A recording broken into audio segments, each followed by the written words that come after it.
একটা মানুষ সবচেয়ে বেশি কষ্ট কখন পায় জানেন? যখন কেউ তাকে কথার আঘাত দেয়। মানুষ পাথরের আঘাত সহ্য করতে পারে, কিন্তু ফুলের আঘাত সহ্য করতে পারে না। আপনাদেরকে আজকে একটি ইসলামিক গল্প শোনাই। আপনারা হয়তো প্রত্যেকেই এই গল্পটা শুনেছেন, আমি আবার নতুন করে শোনাই। হাবশী বেলাল ছিলেন নবীজির সাহাবী। সবচাইতে বিশ্রী এবং কুৎসিত কালো হাবশী বংশের একটি ছেলে। দাস ছিলেন, তার নাম ছিল বেলাল, হাবশী বেলাল। আমি সংক্ষেপে কথাটা বলছি। সে যখন ইসলাম গ্রহণ করে তখন তার উপর অনেক নির্যাতন হয়। গল্পটা আমি সরাসরি ইতিহাসে পড়ি নাই, কিন্তু অনেক হুজুরদের মুখে শুনেছি, তো শোনা কথাটাই বলছি। আসলে আমার কাছে কোনো রেফারেন্স নেই, তবু হুজুরদের মুখ থেকে শুনেছি, এই কারণে কথাটা হয়তো সত্যই হবে। তো উনি যখন ইসলাম গ্রহণ করেন তখন ওনার উপর অনেক অত্যাচার, জুলুম, নির্যাতন হয়েছে। তার মধ্যে কিছু নির্যাতন হয়েছে, নিচে আগুনের কয়লা দিয়ে ওনাকে শুইয়ে দিয়েছে, উপরে বড় বড় পাথর চাপা দিয়েছে, রাস্তা দিয়ে টেনে শেষরে অনেক কষ্ট দিয়েছে। ওনার শরীর থেকে মাংস কষে কষে পড়ে গেছে। তারপর ওনাকে বলছে যে মুহাম্মদের দিন ছাড়বি কিনা বল। তখন উনি বলছে যে না, আল্লাহ আহাদ, আল্লাহ আহাদ, আল্লাহ এক, আল্লাহ এক, এইভাবে বলছে। তারপর তাকে শাস্তি আরও বাড়ানো হলো, কঠিন থেকে কঠিন শাস্তি দেওয়া হলো।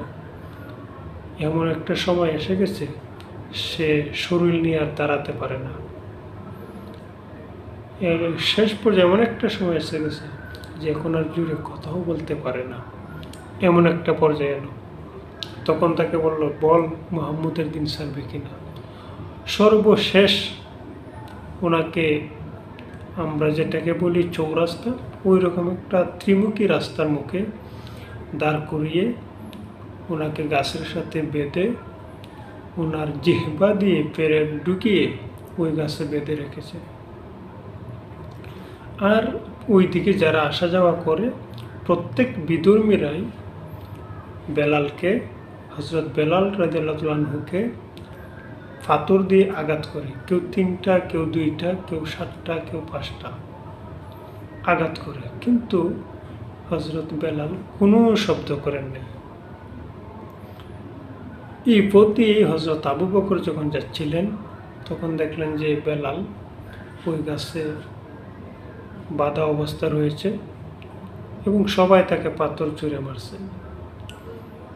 তো হযরত আবু বকর একটা ঘটনার কথা, যে উনি পাথর দিয়ে আঘাত করেন নাই, উনি ওই ফাঁস দিয়ে একটা ফুলের বাগান ছিল, ওই ফুল থেকে ফুল নিয়ে উনি হযরত বেলালের গায়ে একটু ছেড়ে দিলেন, ছুঁড়ে মারলেন।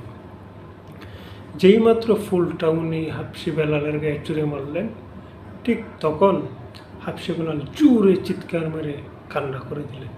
আবু বকর তো চমকে গেলেন যে কী ব্যাপার, তুমি মানুষ তোমাকে এত এত আঘাত করলো, পাথর মারলো, তুমি কাঁদলে না, আমি মাত্র একটা ফুল দিলাম, তাতে তুমি চিৎকার দিয়ে আকাশ জমিন কাঁপিয়ে দিলে, কী কারণ? তখন হাবশী বেলাল বলল, এতক্ষণ পর্যন্ত, এতদিন পর্যন্ত আমাকে যারা শাস্তি দিচ্ছে তারা খেয়েও আমাকে চিনে না, তারা খেয়েও আমার আপন না, কিন্তু তুমি তো আমার বন্ধু, কারণ তুমি যেই নবীর উম্মত, তুমি যেই নবীর কলমা পড়ছো, সেই নবীর কলমা পড়াতে এই শাস্তি। তুমি তো আমার বন্ধু, সুতরাং বন্ধু হয়ে যে ফুলের টোকা দিছ, এইটা আমার সহ্য হয়নি। ওরা পাথর দিয়ে আঘাত করেছে, এটা সহ্য হয়, কিন্তু তুমি বন্ধু হয়ে তোমার ফুলের আঘাতটা আমার সহ্য হয়নি, তাই কান্না করে দিলাম।